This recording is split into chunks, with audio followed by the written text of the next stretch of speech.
Stephen King es para un gran número de personas un sinónimo del terror. Todos tenemos esta clase de miedos y terrores, y él ha sido capaz de llegar al fondo de nosotros mismos y de tratarlos como nadie había hecho antes. Lo que hizo que Steve fuese alguien diferente es que él no solo aspiraba a ser escritor, sino que fue adelante con ello. Es un chico normal. Le gustan los vaqueros, le gusta su Harley y su todoterreno. El accidente fue más grave de lo que la prensa se pensaba. Todos sus libros, desde que escribió Carrie, han estado continuamente reeditándose, lo que es un tremendo logro para cualquier escritor. Biografía: Stephen King. La película La Milla Verde se basa en una historia publicada por entregas y cuyo autor es Stephen King. Aunque parezca increíble, se trata de la película 48ª que produce Hollywood a partir de sus novelas. La mayoría de la gente sabe, gracias al cine, que Stephen King es quien escribió algunos clásicos del terror como El Resplandor y Carrie, pero también fue quien inspiró algunas películas ganadoras de los Oscar, como Misery, u otras tan aclamadas por la crítica como Cadena Perpetua, Cuenta conmigo y Dolores Claiborne. King es tan prolífico que es el escritor más leído y de mayor éxito de este siglo. La literatura lo ha hecho rico y poderoso, todo lo contrario de lo que había sido su vida hasta entonces. A finales de 1940, Maine era un estado pobre, rural y de población dispersa. A la mayoría de la gente le costaba mucho ganarse la vida. Entre ellos estaba Donald Edwin King. Tras prestar servicio en la Marina Mercante durante la Segunda Guerra Mundial, encontró trabajo en Maine vendiendo aspiradoras a domicilio. En 1947, Donald y su mujer Ruth Pillsbury King vivían en Portland con su hijo adoptado David, de 2 años. Unos años antes, los médicos le habían dicho a Ruth que no podría tener hijos. Pero aquel año quedaría demostrado que estaban equivocados. Ante su sorpresa, Ruth descubrió que estaba embarazada. El 21 de septiembre dio a luz en el Hospital General de Maine a un niño saludable, el segundo y único hijo natural de los King, Stephen Edwin King.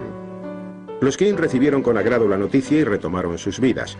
Al igual que la mayor parte de las familias por entonces, Ruth era el ama de casa, la responsable de atender a los niños, y Donald era el que ganaba el pan. Hasta 1950, cuando Donald hizo algo que cambiaría la vida de la familia para siempre. Le dijo: Ruth, voy a por un paquete de cigarrillos, y aquella fue la última vez que lo vio. Ruth se quedó sola con un niño de 2 años, Stephen, y otro de 4, David. Los 9 años siguientes los pasaron viajando por el país desde la costa este hasta el medio oeste y de vuelta otra vez. A veces se quedaban con la familia de Ruth, a veces con la de Donald. Ruth esperaba que su marido volviese. Lo que más recuerdo de mi madre es que siempre estaba trabajando y aquello influyó de manera determinante en nuestras vidas. No creo que a nadie se le haya ocurrido decir que Stephen y yo somos vagos. La otra cosa que creo que hemos heredado de ella es la perseverancia. A menudo trabajaba en 2 o 3 trabajos a la vez para poder mantener la economía y a su pequeña familia a flote.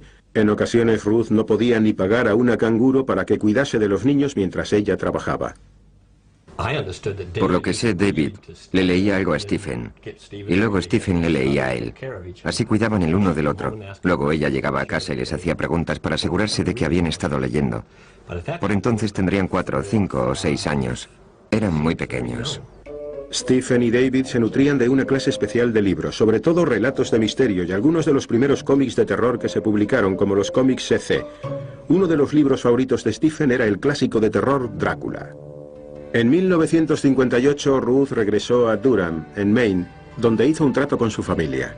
Ella atendería a sus padres enfermos y a cambio su hermana Ethelyn le daría una casa donde vivir. Ruth recibía comida y ropa como pago y ocasionalmente trabajaba a tiempo parcial para ganarse un dinero extra.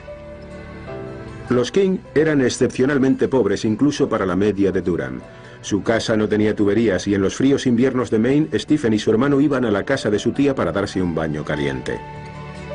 La manera que tenía Ruth King de sobrellevar los problemas con sentido del humor y el instinto de contadora de historias tendrían una influencia decisiva en Stephen.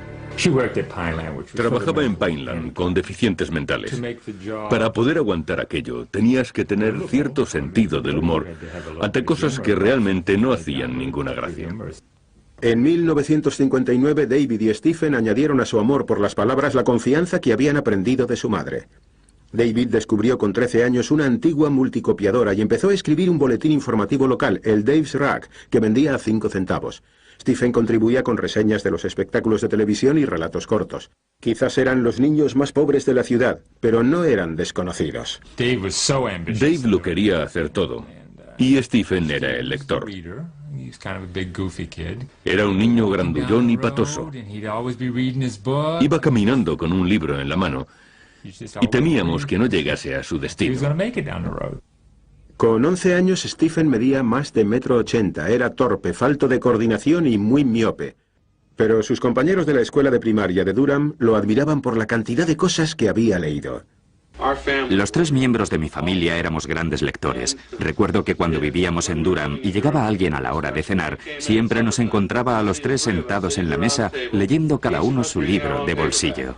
El mundo de Stephen King giraba en torno a los libros. En casa tenía las paredes de su dormitorio llenas de libros de bolsillo, y cuando conseguía algún dinero por hacerle algún trabajo a un vecino, se iba a Lisbon Falls para complacerse con su segundo pasatiempo favorito, ver películas de terror de serie B.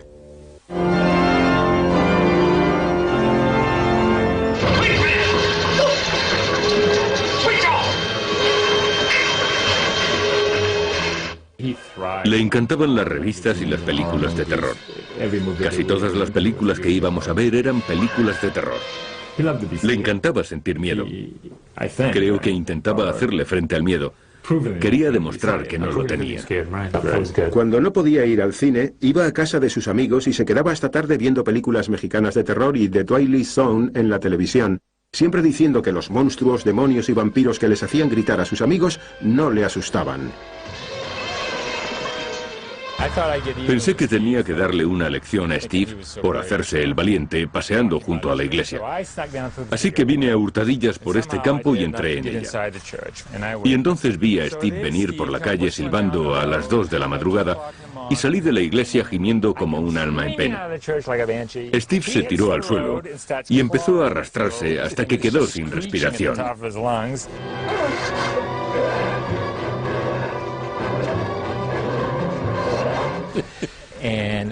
Pensé que lo había matado. Le cogí y le zarandeé. Soy yo. Pero nunca me perdonó. Stephen tenía de hecho una larga lista de temores: arañas, espacios cerrados, sierras, funerales, el número 13, la oscuridad. Pero más que nada lo que temía era la delgada línea que separaba el bien del mal. Cuando tenía solo 11 años empezó a coleccionar historias sobre un asesino en serie real, Charlie Starkweather, que se fue con su novia a matar a todo el mundo que se les antojaba en Nebraska y Wyoming. Stephen tenía sus miedos escribiendo.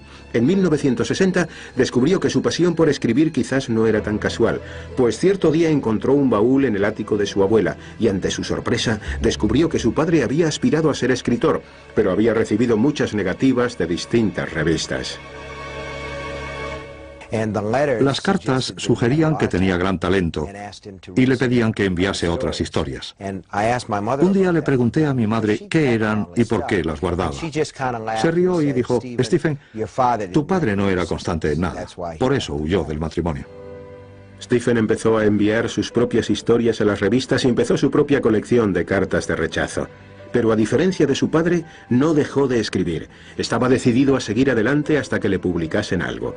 En otoño empezó a ir al Instituto Lisbon, donde además de destacar se ganó 3 días de expulsión por publicar una parodia del periódico del instituto titulada The Village Vomit.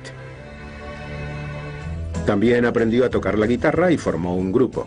Pero a diferencia de la mayor parte de los adolescentes, tenía un trabajo a tiempo parcial excavando tumbas. Una vez excavé una con Steve. Era para el fiambre, como lo llamábamos.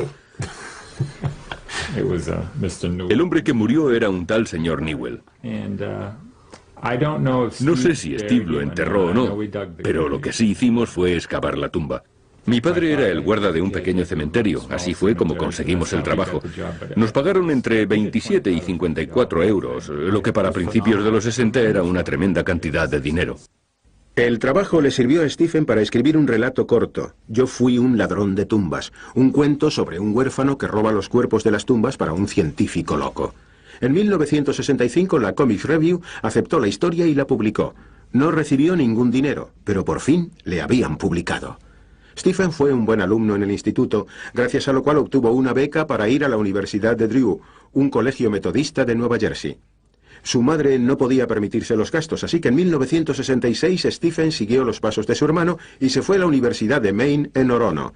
En el campus, Stephen no pasaba en absoluto inadvertido. Era un chico grande, mal vestido, de barba y pelo largo. Advertí su presencia en la clase muy pronto. Tenía mucho carisma y se hacía oír. Hablaba para todos y las cosas que decía eran muy inteligentes. Un tema en el que se hizo oír especialmente fue en el movimiento contra la guerra de Vietnam. Su protesta tomó la forma de una columna que escribía regularmente en el periódico del campus llamada El camión de la basura de King. Además de las 47 columnas, publicó también un cómic del oeste por entregas llamado Slade, y estuvo escribiendo varias novelas. Había muchos estudiantes allí que aspiraban a ser escritores, pero lo que hizo que Steve fuese diferente es que él no solo aspiraba a ser escritor, sino que fue adelante con ello. Recuerdo que en la época de la universidad acabó 5 novelas. Era un escritor muy prolífico. En 1966, su primer año de universidad, recibió su primer cheque, $35, de la revista Starling Mystery Stories por su relato The Glass Floor. Escribía constantemente, pero eso no le llegaba para vivir. Todavía era muy pobre. Para añadir algo a los $5 que le enviaba su madre a la semana, Stephen empezó a trabajar a tiempo parcial en la biblioteca de la universidad. Entre aquellos libros conoció a Tabitha Spruce, estudiante de historia y poeta en ciernes.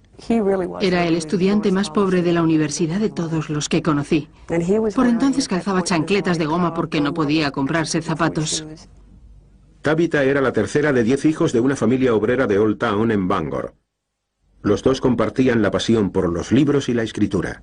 Nos enamoramos, tuvimos un hijo y luego nos casamos, por ese orden, como se hacía muy a menudo en los años 60. A su primera hija la llamaron Naomi.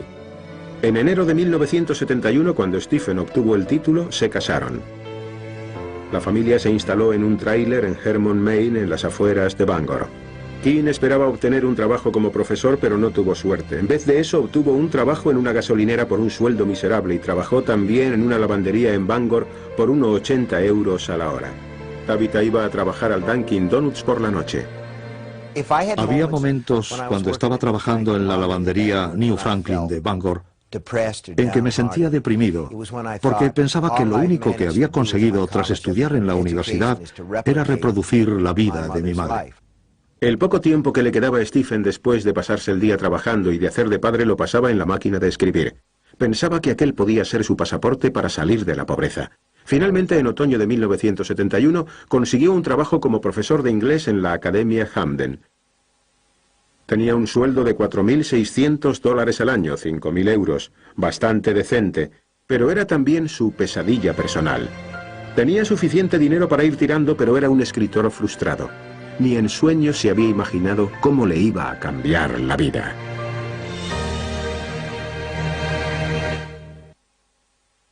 A comienzos de 1972, Stephen King era un licenciado de 24 años que trabajaba dando clases de inglés y que luchaba para llegar a fin de mes. Estaba casado, tenía una hija de 3 años y su esposa Tabitha esperaba un nuevo bebé.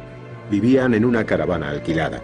Aquel periodo fue tan malo que los King llamaban periódicamente a la compañía telefónica para que les desconectasen del servicio porque no podían pagar las facturas. El segundo hijo de Stephen y Tabitha, Joseph, nació el 4 de junio de 1972. Aquel verano Stephen volvió a trabajar en una lavandería industrial para aumentar un poco el sueldo que ganaba como profesor. Durante el otoño se pasaba el día dando clases, luego volvía a casa, corregía los trabajos, preparaba más clases y ya entonces se iba al estudio de la caravana para escribir. Stephen pasaba al menos 2 horas cada noche sentado en aquel reducido espacio, manteniendo en equilibrio la máquina de escribir sobre un escritorio infantil que tenía en el regazo, escribiendo historias. Pronto encontró clientes para sus trabajos, revistas para hombres como Cavalier, Dude, Gent y Swank. Quería enviarle a mi madre algunas de las historias que me habían publicado, pero las tuve que fotocopiar en la biblioteca de la Universidad de Maine porque tenían muchos anuncios, como llame al 1-800 y ese tipo de cosas en los márgenes. Y yo no quería que viese aquello. Stephen ganaba entonces unos $200 por historia, más o menos 215 euros. El dinero desaparecía tan pronto como entraba. A menudo llegaba justo para cubrir alguna necesidad de última hora. Para el alquiler de la caravana doble ancho, para medicamentos para los niños, si no era una cosa era la otra. Como ocurre siempre con los matrimonios jóvenes con niños, hay más necesidades que dinero. Stephen escribía historias tan rápido como podía, pero a medida que aumentaban sus responsabilidades financieras, le iba pareciendo que jamás rompería ese círculo de ganar solo lo suficiente para sobrevivir. Su frustración le llevó a veces al bar del pueblo, a la mesa de póker, donde pasaba la noche fumando cigarrillos y jugando con sus amigos.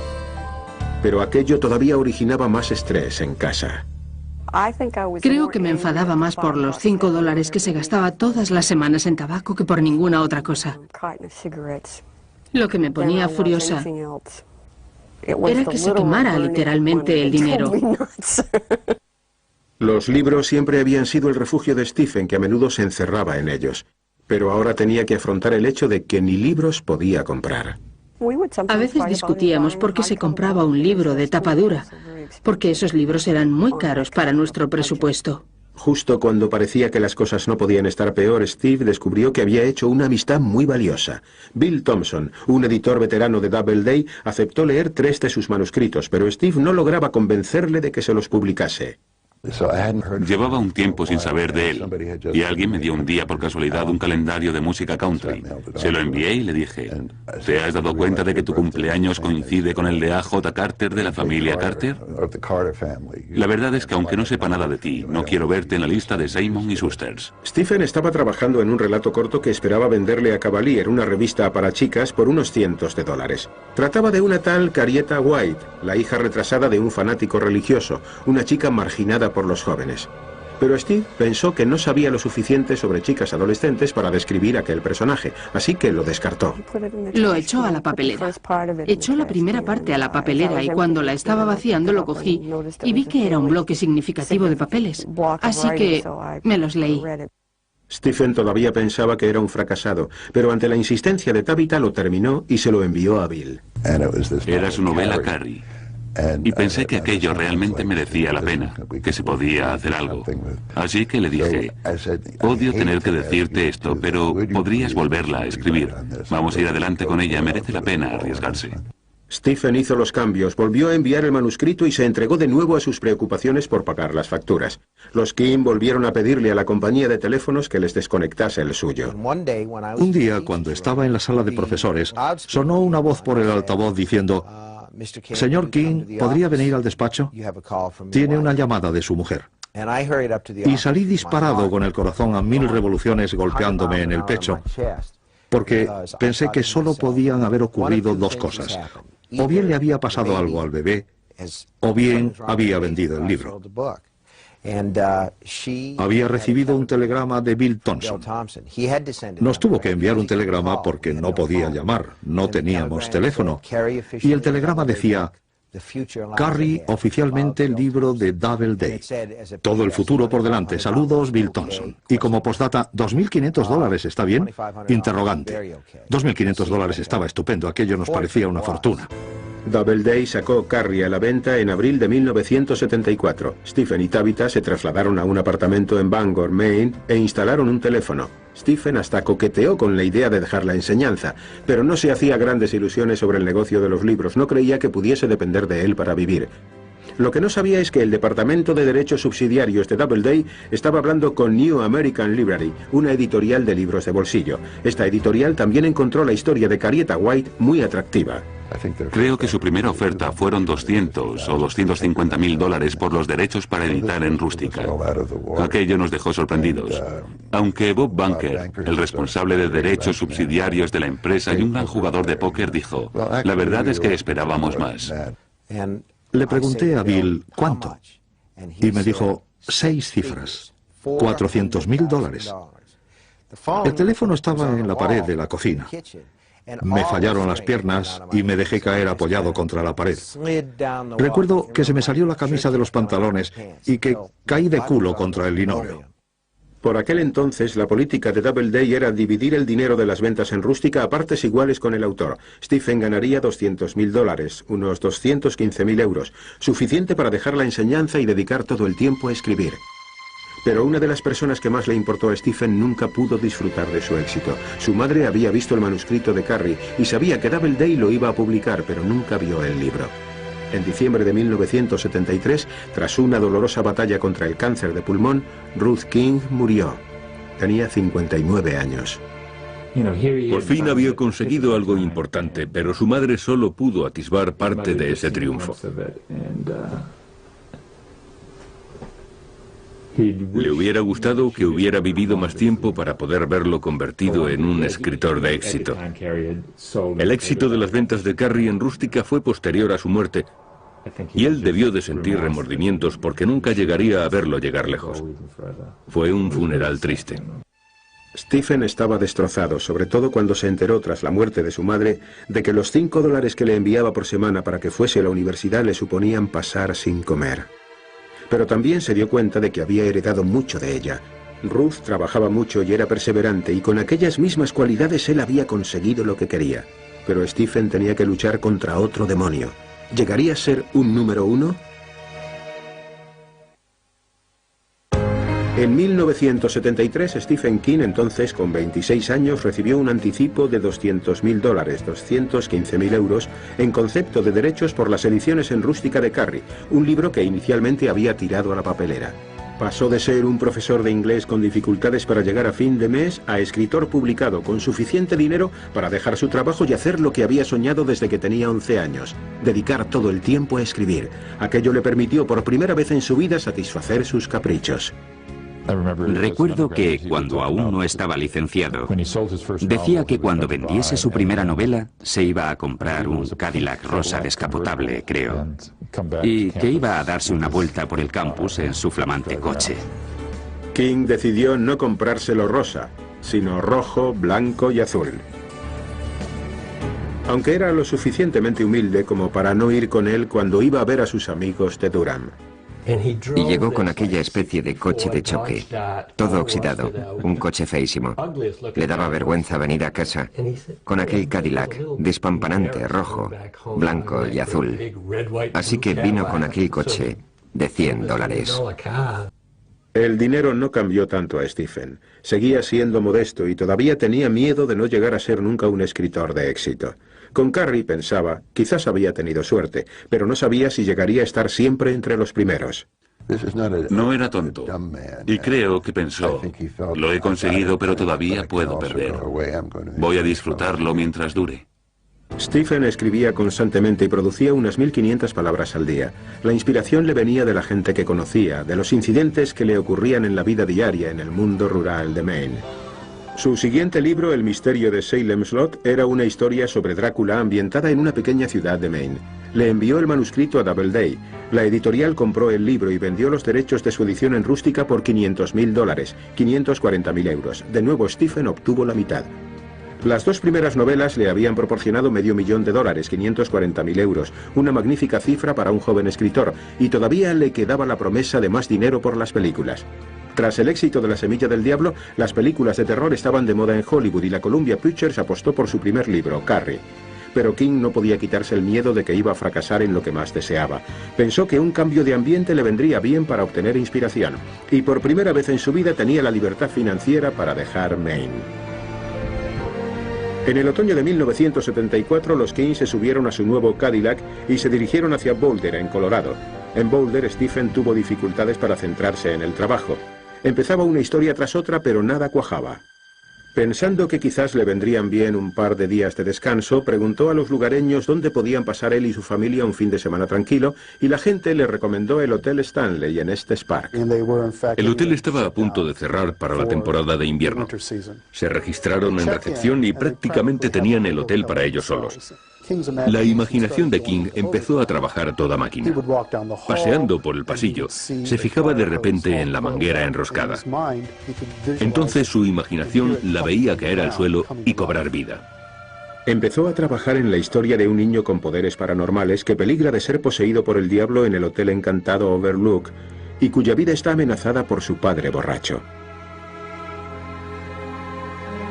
Esta no era, sin embargo, una historia de terror más. Stephen estaba escribiendo sobre sus propias experiencias. Cuando llevas casado 3 o 4 años y hay problemas de dinero y de otras cosas, se crea mucho estrés en la pareja. Y muchas de estas cosas las reflejé en la novela que estaba escribiendo, El Resplandor. Allí escribí sobre el alcohol, sobre la rabia, sobre muchas de las cosas que sentía en aquel momento. King terminó El Resplandor en Colorado. Aunque Boulder le había servido de inspiración, el corazón de Stephen estaba en el este. Echaba de menos las pequeñas ciudades de Nueva Inglaterra. En 1975 él y su familia regresaron a Maine. El segundo libro de Stephen, El misterio de Salem Slot, se publicó por Halloween e inmediatamente después salió la versión en rústica. El libro se vendía bien entre los lectores del terror de ficción, pero a finales de 1976 un nuevo público descubriría a Stephen King con el estreno de la película Carrie, protagonizada por Sissy Spacek. Carrie fue todo un éxito de taquilla. Se había hecho con menos de $2 millones y la recaudación ascendió a $30 millones solo en los Estados Unidos. A Stephen le encantó, le fascinó lo que había hecho el director Brian De Palma con la película y le entusiasmó el haber conquistado a un nuevo público. Además, con el éxito de Carrie, Hollywood se rindió a sus pies. Lo que hizo la película fue darle una fama a un escritor como Stephen King que jamás habría conseguido con los libros. Si quieres obtener un público de no lectores, una película como Carrie puede conseguir que entren a las tiendas. El elevado número de ventas le dio a Stephen la confianza para pedirle a Doubleday que publicase algunos libros que había rechazado antes de publicar Carrie. Stephen deseaba ver publicada la primera novela que había escrito, Rabia. Se trataba de la historia de un estudiante que toma por asalto su escuela y toma a sus compañeros por rehenes. Sin embargo, Doubleday no quería saturar el mercado con su nombre, así que convenció a la editorial que le publicaba los libros de bolsillo para que publicase Rabia bajo el seudónimo de Richard Bachman. Rabia, de Richard Bachman, salió a la venta, pero fue un fracaso total. Nadie esperaba leer un libro de un tal Richard Bachman, y creo que se sintió un poco decepcionado. Lo que la gente esperaba era el siguiente libro de Stephen King, así que en 1977 Doubleday publicó El Resplandor. Se vendieron 50.000 libros de tapa dura, y de esta forma, Stephen King entró en una nueva categoría de escritores, pues aquel era su primer éxito de ventas en cartoné. Los 3 primeros libros de Stephen King fueron todos bestsellers, y el cuarto, La danza de la muerte, publicado en 1978, sería su obra maestra. Este libro es quizás el favorito de sus lectores, ha sido el que mayor demanda ha tenido. Esta edición cuesta unos $1.200, unos 1.300 euros. La danza de la muerte es, en términos de la ficción de Stephen King, su obra maestra. En este libro descubrimos a un hombre que puede describir detalladamente a sus personajes de una manera muy parecida a como lo hacía Dickens.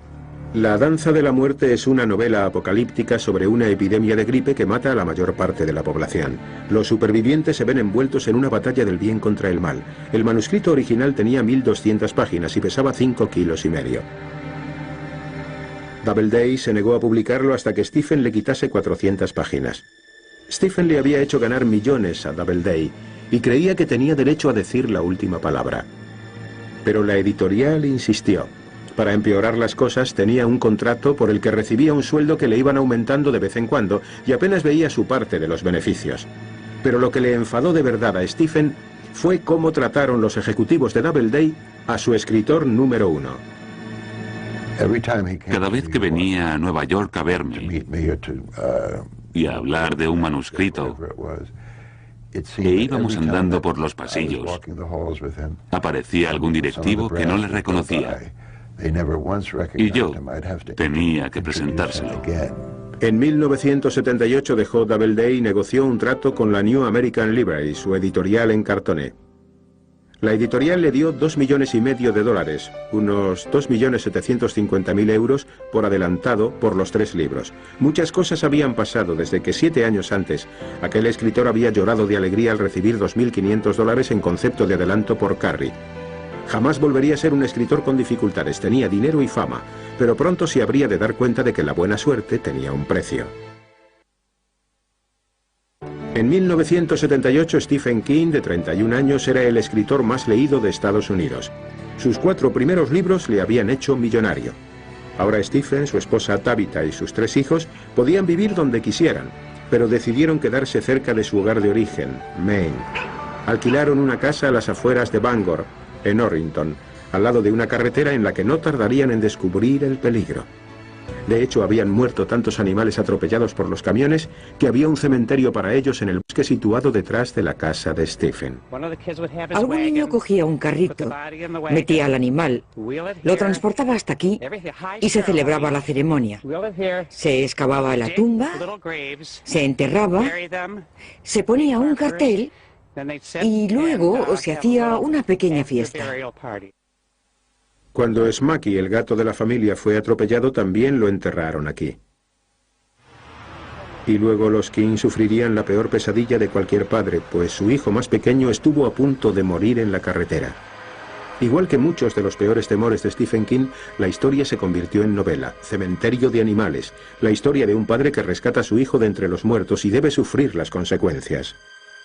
En el libro, muere atropellado un niño de 2 años. Y me costó muchísimo seguir adelante leyéndolo. Stephen, que era un padre entregado, se sintió horrorizado de lo que había escrito. Metió el manuscrito en un cajón durante 3 años y no lo volvió a tocar. Empezó a escribir otro libro, La Zona Muerta, una historia basada en la ansiedad que le producía todo su talento y los problemas derivados de él. A medida que iba creciendo la popularidad de Stephen, sus lectores se obsesionaban más. A veces aparecían por su casa para pedirle dinero. A Stephen le parecía cada vez más difícil mantener la intimidad. Una vez le dije que La Zona Muerta era una novela autobiográfica. La Zona Muerta es el lugar donde se encuentra esa persona que tiene un don que en cierto sentido le complica la vida, porque todo el mundo le pide un poco de ese don. Do you know me? It's frightening how many novels of suspense I've written. Stephen pasó a hacer anuncios publicitarios y a los estudios de Hollywood. Sus libros eran adaptados a películas casi tan pronto como salían a la venta. En 1979 se estrenó El Resplandor, de Stanley Kubrick. A King le encantan las películas y va mucho al cine. Así que cuando Kubrick le hizo la oferta, se mostró inicialmente muy entusiasmado porque conocía el trabajo de Kubrick y tenía grandes expectativas. La película fue todo un éxito, una de las que mayor dinero le reportó a la Warner Bros. En toda su historia. King pensó que la película era visualmente sorprendente y terrorífica, pero que Kubrick había ignorado un tema importante del libro, la desintegración de la familia. Kubrick pasó por alto el verdadero trasfondo del libro y decidió crear su propia historia, basada en la locura de Jack. Pero no contó la historia como él la había escrito. King tenía ya bastante influencia y pidió que desde entonces se le consultase quién quería que dirigiese sus historias. Desconfiaba de Hollywood y quería mantenerse a cierta distancia del mundo de las estrellas. Además necesitaba intimidad y también seguridad, pues sus seguidores lo acosaban. En 1980 compró una mansión victoriana en Bangor, en Maine. Los obreros tardaron 3 años y medio en arreglar la casa de 126 años. El chico que se había criado en una casa sin tuberías tenía ahora una piscina cubierta de 14 metros. Y al verdadero estilo de Stephen King, tanto dentro como fuera de la casa, hay murciélagos. Tenemos murciélagos en casa porque es una casa muy vieja. Yo soy la encargada de controlarlos. Los cojo y los echo fuera. Los murciélagos chillan y salen volando. Una vez en la intimidad de su hogar y de su familia, la producción de King se disparó. Entre 1980 y 1984 publicó 14 novelas. Todas estaban entre los libros más vendidos. Y además escribió poesía, obras de teatro, guiones y relatos cortos. Algunos de los trabajos de King, como El Resplandor, empezaron a enseñarse en las universidades. Pero no todo el mundo le admiraba. Los críticos literarios a menudo ponían sus libros por los suelos, diciendo que era un escritor de poca monta que producía libros por dinero. Y lo que era peor para Stephen era que en muchas bibliotecas de los colegios estaban prohibiendo sus libros. La alarma saltó cuando, tras una serie de tiroteos en varias escuelas, se dijo que estos actos se inspiraban en la novela de Stephen King, Rabia, que se había publicado bajo un seudónimo de todos conocido por entonces, Richard Bachman. Si hay algo que lamento de mi carrera, es haber publicado la novela Rabia. Al parecer, Varios chicos que mataron a sus profesores o tuvieron a sus compañeros como rehenes habían leído ese libro.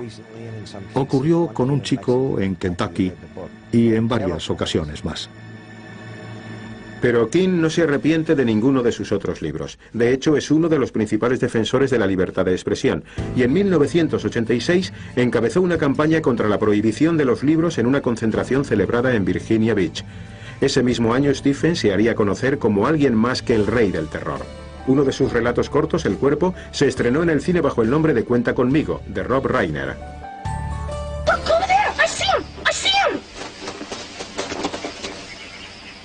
None of us could breathe. Somewhere under those bushes was the rest of Ray Brower. Esta historia, que marca su mayoría de edad como escritor, estaba ambientada en Maine y se basaba en un incidente real que le había ocurrido a Stephen en la infancia. Sus 4 protagonistas son réplicas de sus amigos de Durham. La película hizo que Stephen recordase con nostalgia ciertas vivencias. Cuando se estrenó la película nos dijo, dejadme que respire un momento, no puedo hablar ahora. Se fue durante unos 20 minutos, se quedó allí fuera reflexionando. Tardó todo ese tiempo en recuperarse porque para él, volver a vivir aquello había sido una experiencia muy dolorosa. A finales de los años 80, Stephen King había vendido más de 100 millones de libros. Era uno de los escritores con mayor poder en las editoriales y en Hollywood. El que se describía a sí mismo como el paleto de Maine tenía un imperio que incluía películas, libros, series de televisión, CDs y casetes de sus historias. Le estaba costando hacer que avanzase por la habitación y agarrar a David. Aquella historia de un pobretón que alcanza la fortuna parecía el argumento de una película de Hollywood. A diferencia de lo que ocurría en las historias de ficción que escribía, parecía que estaba destinado a vivir una vida feliz hasta un desafortunado día en junio de 1999. A finales de los 80, Stephen King tenía una influencia considerable en el mundo literario y en Hollywood. Llevaba publicados más de 30 libros, 16 de los cuales se habían adaptado al cine. La inspiración de muchas de las historias procedía de lo que ocurría en las pequeñas ciudades de Maine. Y ya que Maine le había reportado tanto bien, tenía que agradecérselo de alguna manera. En Bangor no había un campo adecuado para celebrar la liga de béisbol. Su hijo más pequeño, Owen, era un buen lanzador y Stephen, un seguidor de toda la vida del béisbol, decidió que era el momento de saltar al campo de la acción. Se le ocurrió hacer un campo para la liga infantil, aquí en Bangor. Lo quería pagar todo de su bolsillo, porque quería que los chicos tuviesen un campo donde jugar. Stephen tampoco se olvidó de la importancia que había tenido la biblioteca pública en su formación como escritor. Con Tabitha como presidenta, ambos encabezaron una campaña para recaudar fondos para ampliar la biblioteca de Bangor. Además, aplicó de forma positiva un sueño que había tenido de pequeño de convertirse en estrella del rock comprando la emisora local de rock, la WZON, para asegurar su supervivencia. On rhythm guitar, Stephen King. Y él, junto a otros escritores, entre ellos el columnista Dave Barry, hicieron una gira bajo el nombre de Rock Bottom Remainders para recaudar fondos para la alfabetización de Estados Unidos y para otras causas. El mayor miedo de Stephen era que de repente todos los miembros del grupo parasen y le dijesen, hazte un solo.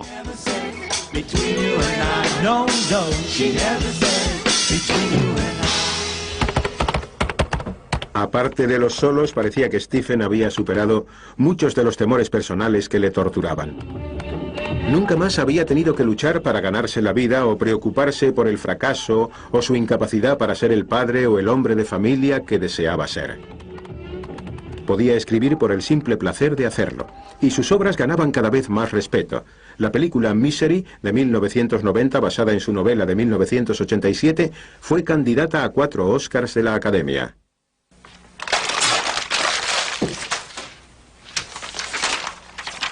Misery narra la historia de un escritor que abandona el género al que siempre se había dedicado para probar algo nuevo, pero que a causa de una mala jugada del destino es secuestrado por la que se autodefine como su fan número 1, una mujer terrorífica, que se niega a soltarlo hasta que escriba una novela más para ella.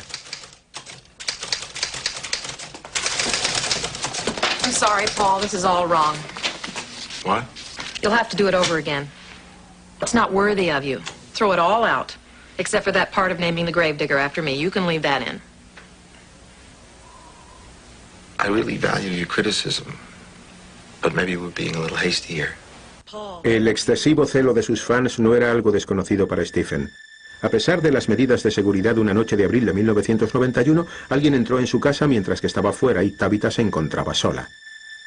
Entró por la ventana y dijo que tenía una bomba y que me iba a matar. Yo dije, y salí por la puerta más cercana en pijama. Pero si este tipo de acoso era el inconveniente de la fama, Stephen King al menos supo sobrellevar el éxito mejor que otros. El público no parece cansarse de sus historias. A lo largo de los años 90, sus libros continuaron estando entre los más vendidos y sus miniseries de televisión fueron grandes éxitos. Y gracias a algunas adaptaciones cinematográficas como Dolores Claiborne y Cadena Perpetua, empezó a ganarse el respeto de un escritor serio. Ha habido un cambio importante en los últimos 10 años. La gente lo consideraba antes como un escritor que ganaba dinero. Pero ahora creo que mucha gente lo ve como un escritor importante. En 1999, King había conseguido más cosas de las que había podido soñar. Más de 300 millones de copias de sus libros estaban en circulación por todo el mundo. Tenía dinero, fama y su reputación iba en aumento. Sus hijos habían crecido y se habían ido de casa, y él y Tabitha afrontaban una nueva fase de su vida. Pensaron en comprar una casa en Florida, lejos de los crudos inviernos de Maine, donde retirarse a descansar. Pero en junio, el hombre que se había ganado fama como el rey del terror, pasó él mismo a convertirse en protagonista de una historia terrorífica. Stephen fue atropellado por un coche cerca de su casa de Maine. Estaba gravemente herido, quizás más grave de lo que la prensa se pensaba. Steve estuvo a punto de perder la vida. Uno de los médicos que lo atendió dijo que se había sorprendido de que hubiese logrado sobrevivir. Stephen tenía heridas en los pulmones, se había roto una pierna, algunas costillas y la cadera. Estuvo hospitalizado varias semanas, durante las cuales se sometió a diversas operaciones y tras las que perdió más de 50 kilos. Pero finalmente se encontró lo suficientemente bien como para asistir al estreno de su nueva película La Milla Verde, a finales de 1999. Stephen declaró en una ocasión que su peor pesadilla tras el accidente había sido el no ser capaz de volver a escribir. Para un hombre que había dedicado toda su vida a escribir y que era entonces el escritor más famoso, aquel sería el trágico final de una carrera notable. Pero a finales de 1999 estaba de nuevo en su escritorio, sacando de la máquina de escribir más historias, escribiendo un nuevo capítulo de una vida sorprendente. Lo que verdaderamente temo en mi trabajo es no saber cuándo deberé parar.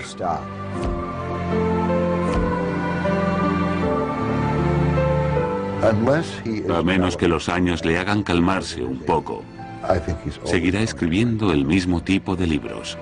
Sí, susurró alguien. Es él. El escritor que descubre cuál es cada uno de nuestros temores. Y aquel pensamiento, al igual que muchas de las cosas que le habían ocurrido desde que su madre... Su capacidad de trabajo es sorprendente, no solo en términos del volumen de libros, sino también en la elaboración de las historias. En la descripción de personajes, creo que es uno de los mayores novelistas de todos los tiempos. Le empezó a cambiar la cara. Hay una percepción generalizada de que Stephen King es un cronista de la segunda mitad del siglo XX y que señala que la gente seguirá queriendo leer sus libros dentro de 50 o de 100 años. Como si su mente y su cuerpo se hubieran transformado en una especie de tubo. Está ahí. Sé que está ahí.